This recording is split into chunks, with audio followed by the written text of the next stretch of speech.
Hi, I'm comedian Haley Boyle. This is my first 3-video day. I actually just had to pause the video in the middle of it because the baby got up yet again. This fucking daylight saving shit is fucking killing me. And I'm fucking losing my mind. I couldn't remember which way I was holding the phone or anything. I fucking start over. I'm so fucking tired. God damn it. Okay. Today's been a real doozy.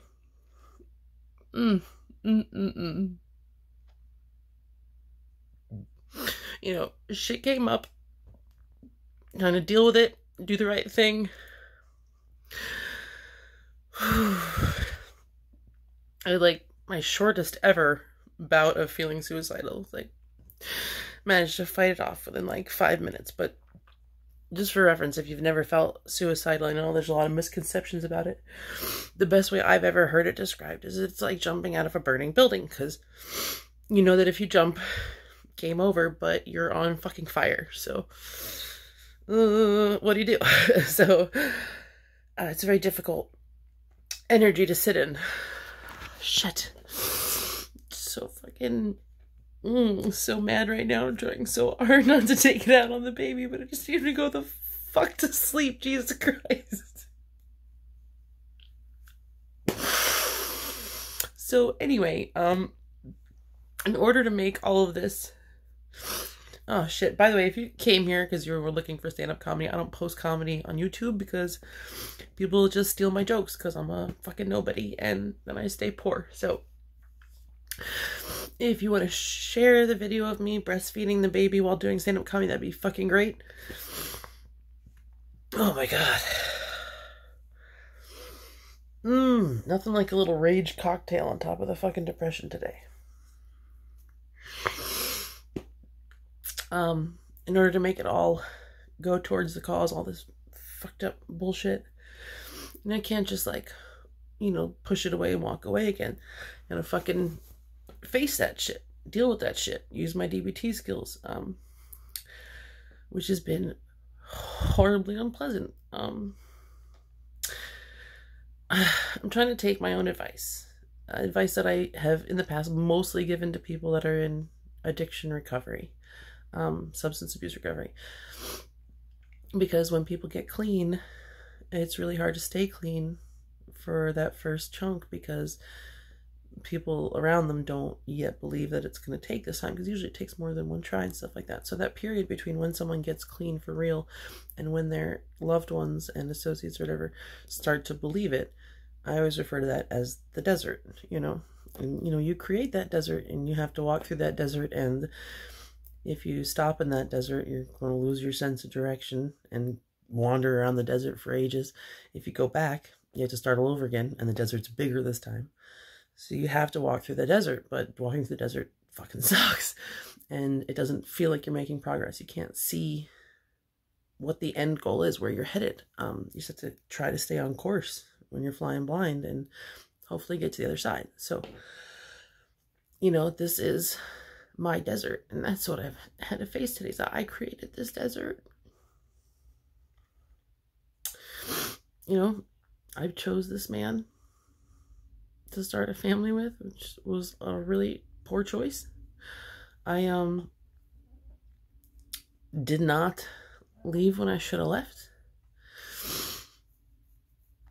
I believed a lot of lies I knew were lies because I wanted to. Put up with a lot of stuff I should not have. And what I have to do now is get rid of this idea that I wasn't wrong, that it wasn't a mistake, that he's actually this really wonderful person, and with just the right amount of love and blah, blah, blah, blah, blah, and hard work, that everything's going to be great. I have to let that go. I have to sever the connection. And so what I had to do was think of, you know, I had to look at the evidence. That's how this works. I had to look at the evidence. It's just really overwhelming. You know, he comes back in and says, oh, I've been hurting with you all along, you know. That's what I want to hear. So I had to remember, like, this guy stole my iPod with irreplaceable pictures of my dead dog and the only existing footage of me doing a 2-hour-long show in Luxembourg. Watched me flip out, cry, tear the house apart, tear the van apart. I dumped the garbage out on the porch and went through it like without any kind of like, and let's pretend for a moment that he didn't steal it. He didn't even care that I was so fucking upset about it. So I like, there's so much more. There's so much more. So I have to accept the truth, and it's really fucking painful and difficult and shitty and overwhelming.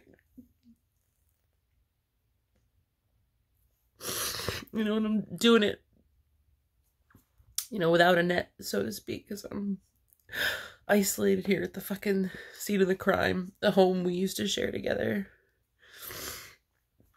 You know, and it's like the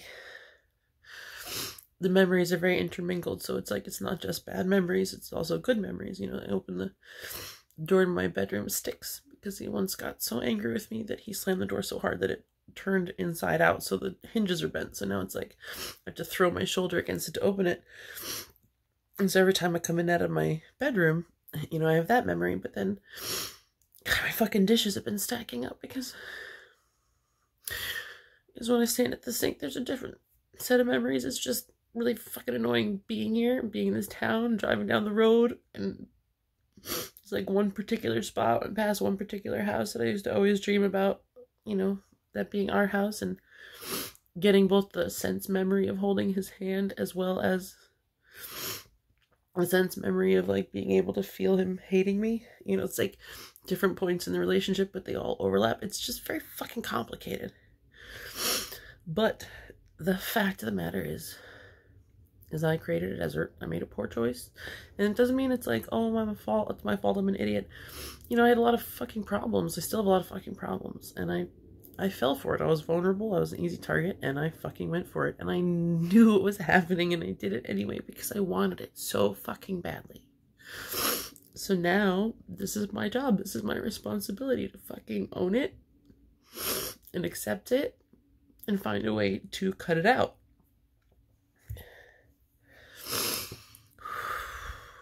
It's just, there's nothing easy about that. So, hard time feeding myself today. Hard time controlling my temper.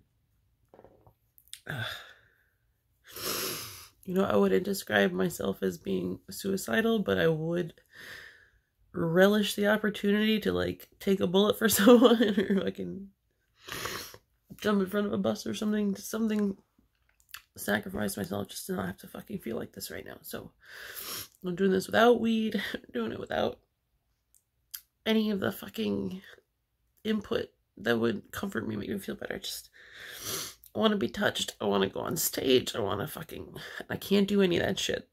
I can't even do my fucking stupid crafts at this point because I've like hit a wall as far as materials go. I can't complete my projects or move forward. And because of this, it's just really hard to push out the other negative thoughts, you know, like freaking out that we're running out of time, we don't have anywhere to go, we don't have any money, I don't have a fucking good enough job. And I can't tour as a comedian because I'm not getting paid enough to tour as a fucking family, you know? It's really expensive trying to do this with a kid. You pay for babysitters and eating out all the time and trying to keep him happy, and I have a fucking dog with us and dog fees at the hotels. I can't sleep in the van with the fucking baby. I try to get hotels in between, and you know, I'm really fucking talented, but nobody knows who the shit I am. So, you know, making tops like $600 a week at this point, because after having the baby, just, you know, I got demoted basically. Yeah, have a baby in comedy, you get demoted unless you're a fucking dude, in which case everybody books you even more because it's super important that you be able to support your family. You should remember when I worked at Stand Up New York years ago, the comedian dads calling in like, I have a fucking mortgage to pay. And I'm like, well, why'd you get a fucking mortgage?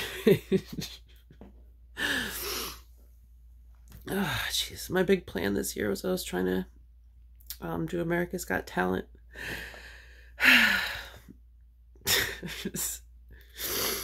And I just wanted to get some kind of visibility, you know, try to get my pay rate up to where I could actually sustain my kid.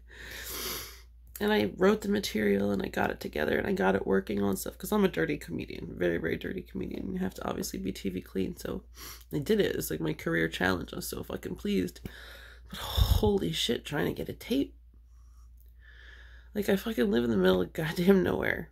There's no fucking stage time to be had. It's sporadic at best in front of a couple of people, you know, and with the distance and everything else. I'm talking about like a minimum $50 for a babysitter. It's just, and I tried so many times, and like, this babysitter got the flu, and then that one moves out of town, and this one has an emergency, and I don't have any fucking money left now anyway. You know, so I have nothing to submit. Oh, and it's great too, because now it's getting to that time of the year where like people are posting their pictures of them auditioning and stuff like that, and I can't fucking go wait in a line. I can't fucking afford to go to anywhere. Like, I can't fucking get there, man.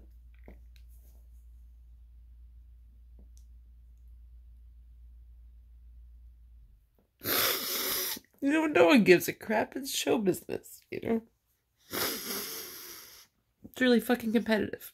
So, I just really need tomorrow to go better. I can't do another day like this. Oh, fuck, he's up again. God damn it.